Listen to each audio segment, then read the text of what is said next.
آزر ایک بت پرست تھا اور آزر اپنے قبیلے کا سردار تھا اور آزر ابراہیم کا باپ تھا۔ تو ابراہیم علیہ السلام کی جب پیدائش ہوتی ہے تو ابراہیم علیہ السلام پیدا ہوتے ہیں آزر کے گھر میں، اور آزر جو ہوتا ہے وہ اپنی قبیلے کا سردار ہوتا ہے۔ ابراہیم علیہ السلام جب بچپن سے بڑے ہو رہے ہوتے ہیں تو وہ اپنے باپ کو بت پرستی کرتے ہوئے دیکھ رہے ہوتے ہیں، اور جب وہ بڑے ہوتے ہیں تو اس درمیان میں ان کو یہ چیز پریشان کر رہی ہوتی ہے کہ آپ کسی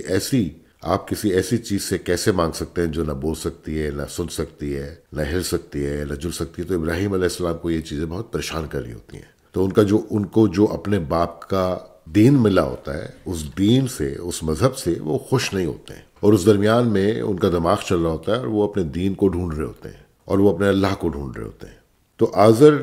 جو ہے اس کے 3 بت ہوتے ہیں، ایک سب سے بڑا بت ہوتا ہے، اس کے بعد 2 چھوٹے بت ہوتے ہیں، اور آزر جو ہے وہ بیزار ہوتا ہے ابراہیم علیہ السلام سے، کیونکہ ان کی باتیں جو ہوتی ہیں وہ کسی کو سمجھ میں نہیں آ رہی ہوتی ہیں۔ وہ اپنے مذہب میں ابراہیم کو کہہ رہا ہوتا ہے کہ یہ کفر کر رہا ہے۔ تو ابراہیم علیہ السلام کفر کر رہے ہوتے ہیں بت پرست باپ کے گھر کے اندر، کہ وہ یہ کہہ رہے ہوتے ہیں کہ میں ان تمہارے بتوں کو نہیں مانتا ہوں۔ تو جب ابراہیم علیہ السلام ان چیزوں کو دیکھ کر کے بیزار آ جاتے ہیں تو وہ ایک دن ارادہ بناتے ہیں اور وہ ان 3 بتوں میں سے 2 بتوں کو توڑ دیتے ہیں، اور توڑنے کے بعد ایک بت کو کھڑا چھوڑ دیتے ہیں۔ اور ایک بت کو جب کھڑا چھوڑتے ہیں تو جب آزر کے قبیلے والے آتے ہیں اور وہ دیکھتے ہیں کہ 2 بتوں کو کسی نے توڑ دیا ہے تو وہ ابراہیم کے اوپر غصہ کرتے ہیں اور ابراہیم کو کہتے ہیں کہ ابراہیم یہ حرکت تو تمہیں نے کری ہوگی۔ تو ابراہیم علیہ السلام اپنی قوم کو یہ کہتے ہیں کہ یہ حرکت میں نے نہیں کری ہے، اور اگر تمہارا جو یہ بڑا بت ہے اگر وہ بول سکتا ہے تو اس سے پوچھ لو کہ کس نے کیا ہے۔ تو ابراہیم علیہ السلام اس وقت ان کا کانشیس لیول جو ہوتا ہے وہ اس جگہ پر ہوتا ہے کہ ان کو جو ہے اس چیز سے کمفرٹ نہیں مل رہا ہوتا ہے کہ وہ اس چیز کو بلیو کریں کہ وہ چیز جو بول نہیں سکتی، جس کو آپ ویریفائی نہیں کر سکتے، وہ اس کی بت پرستی کریں۔ تو ابراہیم علیہ السلام کو ان کی قوم جو ہے آگ میں ڈال دیتی ہے اور اللہ رب العالمین اس آگ کو ٹھنڈا کر دیتے ہیں ان کے لیے۔ ابراہیم علیہ السلام وہ شخص ہیں جنہوں نے اپنے باپ کو تبلیغ کری ہے۔ ابراہیم علیہ السلام وہ شخص ہیں جنہوں نے اپنے باپ کے گھر کو چھوڑ دیا اللہ رب العالمین کی وجہ سے۔ تو ابراہیم علیہ السلام کا مقام ہمارے دین میں بہت بلندی پر ہے، وہ ایک بہت بڑا شخص ہے، وہ ایک بہت بڑا پیغمبر ہے، جس پیغمبر نے ہمیں ہمارا رب ڈھونڈ کر کے دیا ہے، جس پیغمبر کے نام پہ ہمارا دین ہے، جس کو رب العالمین خلیل اللہ کہتے ہیں۔ ایک رب ایک شخص کو پسند فرمائے کہ اس کو وہ یہ بولے کہ تو میرا دوست ہے۔ تو ابراہیم علیہ السلام ایک بہت بڑی شخصیت ہے ہمارے دین کے اندر، اور ان کے دین کے پیروکار ابراہیم علیہ السلام کے ساتھ پھر اسماعیل علیہ السلام ہے، اسحاق علیہ السلام ہے۔ یہ وہ پوری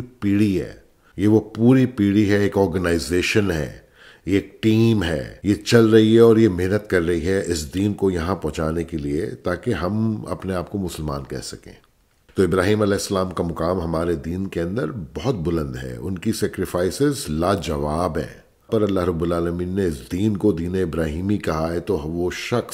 شخص کیا چیز ہوگا کہ جس شخص کے نام پہ اللہ رب العالمین نے اس دین کو دین ابراہیمی کہہ دیا، اور کسی پیغمبر کے نام پہ اس دین کا نام نہیں رکھا اللہ رب العالمین نے۔ اللہ رب العالمین نے دین ابراہیمی ابراہیم علیہ السلام کے نام پر ہی رکھا ہے، کیونکہ اللہ رب العالمین ان کو خلیل اللہ کہتے ہیں۔ تو جب اللہ رب العالمین ابراہیم علیہ السلام کو خلیل اللہ کہتے ہیں تو وہ اس کل کائنات کے اندر، اس دنیا کے اندر پہلے انسان کو ایک اپنا ریلیشن شپ دیتے ہیں، کہ ایک انسان کو وہ یہ کہتے ہیں کہ میں تمہیں اپنا دوست بنا رہا ہوں، اس کو اتنا پسند فرماتے ہیں کہ وہ رب جو نہ باپ رکھتا ہے اور جو نہ بیٹا رکھتا ہے، جس کا کوئی رشتہ دار ہی نہیں ہے، کوئی رشتہ دار نہیں ہے اس کا، اور وہ پسند فرماتا ہے ابراہیم علیہ السلام کو کہ ان کو اپنا کہے دوست۔ یہ وہ شخص ہے جس نے اللہ رب العالمین کے لیے اپنی اولاد کے گلے پہ چھری رکھ دی تھی۔ تو یہ ابراہیم علیہ السلام کی یہ کاوشیں ہیں، یہ ان کا دل ہے، اس دل کو جس دل نے ایک باپ ہونے کے ناطے اپنے ایک بیٹے کے گلے پہ چھری رکھ دی تھی، اس رب العالمین کی خاطر جس رب العالمین نے صرف ان کو خواب میں یہ بات بتائی تھی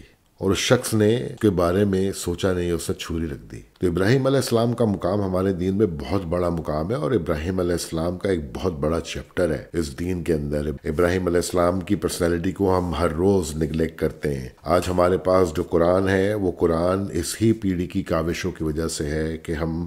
آج رسول اللہ صلی اللہ علیہ وسلم کی ہم اپنے آپ کو ان کی امت کہتے ہیں، کہ ہم رسول اللہ صلی اللہ علیہ وآلہ وسلم کی پیروی کرنے والے ہیں۔ تو اسی لیے اللہ رب العالمین نے ہمارے پیغمبر کے ہاتھ ہمیں ہماری کتاب پہنچائی ہے، اور اس کتاب کا جو کام ہے وہ یہی ہے کہ وہ ہمیں ہدایت پہ چلائے، اس کا کام یہی ہے۔ تو ہماری کتاب میں ہی ہمارے لیے ہدایت ہے، اس کتاب کے علاوہ ہمیں کہیں سے ہدایت مل نہیں سکتی۔ ہمیں یہ سمجھنا چاہیے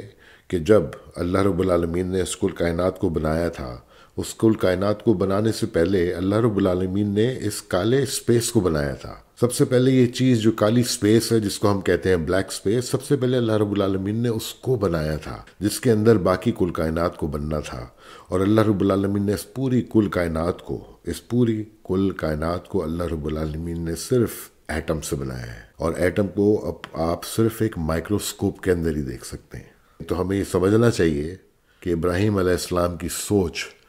کہاں پر تھی اس دور کے اندر، جس دور کے اندر انہوں نے سورج کو، چاند کو اور تاروں کو دیکھ کر کے اللہ رب العالمین کی تلاش شروع کری تھی۔ اور ہم آج اس دور میں بیٹھے ہوئے ہیں کہ اللہ رب العالمین کی کتاب ہمارے ساتھ 24 گھنٹے گھومتی ہے ہماری ٹیکنالوجی کے اندر، اور ہم روزانہ اس کو لے کر کے گھومتے ہیں، اور ہم یہ موقع نہیں نکالتے کہ اپنے ٹائم میں سے ایک 10 منٹ نکال کر کے اس کی آیتوں کو شروع کریں، بسم اللہ الرحمن الرحیم پڑھ کر کے، اور وہاں سے شروع کریں۔ جب اللہ رب العالمین کہتے ہیں کہ الحمدللہ رب العالمین، تو ہم پڑھیں اس رب العالمین کی کتاب کو، اور ہم اس رب العالمین کی کتاب کو اس کے حکم کے مطابق پڑھیں۔ جب وہ ہم سے کہتا ہے کہ روزانہ صبح اٹھو، فجر کے وقت پر اس کتاب کو پڑھو، کیونکہ یہ کتاب ہی ہدایت ہے۔ ہم ہر چیز اپنی زندگی میں الٹی کرتے ہیں، ہمیں پتا ہے ہم نے مرنا ہے اور ہم چیزیں جمع کرتے ہیں۔ ہم اپنی زندگی کے اندر ہر چیز الٹی کرتے ہیں، کیونکہ جس طریقے سے اللہ رب العالمین نے اس کو کائنات کو بنا کر کے ہمیں اس دنیا میں چھوڑا ہوا ہے،